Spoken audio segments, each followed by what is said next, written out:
Ok, petit test de l'arc qui vient tout droit de Mongolie. Je l'ai prénommé Vandalf, hein, c'est quasiment un arc magique.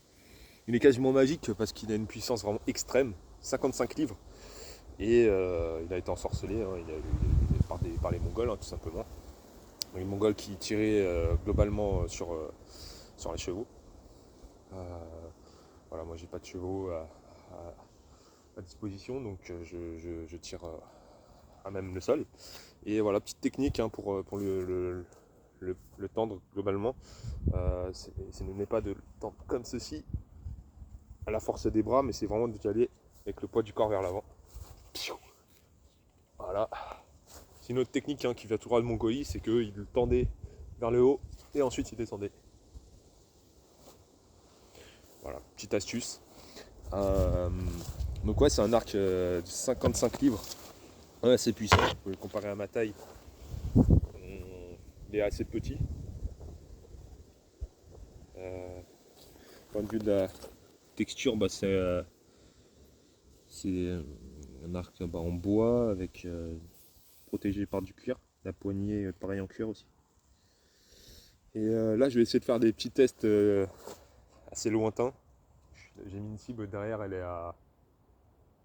Ouais, elle doit être à 40 mètres. Donc ça fait un petit peu loin. Mais je vais essayer de toucher la cible, hein. Après, ouais, d'un point de vue de la puissance, 40 mètres ça va. Mais c'est surtout que c'est compliqué d'être précis parce que faut vraiment forcer pour le tendre au maximum. Et donc j'avais passé à certaines personnes qui n'arrivaient pas du tout à le tendre. Et donc en fait, c'est dur d'être précis quand il faut vraiment forcer pour tendre la flèche, quoi. Mais bon, vous voyez bien. Vous voyez cette petite cible là, je vais l'exposer. C'est parti. Allez, premier tir.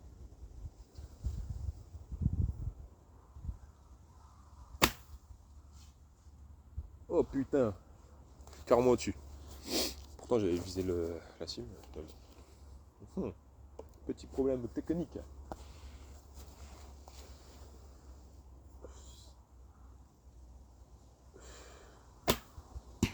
Pas mal. Ah, putain, ça défonce les doigts. Ah mais j'ai tiré dans le blanc.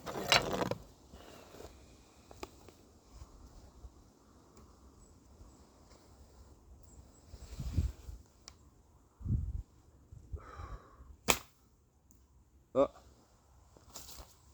à côté. Ça c'est la flèche en carbone. J'aime bien, elle va vite. Allez.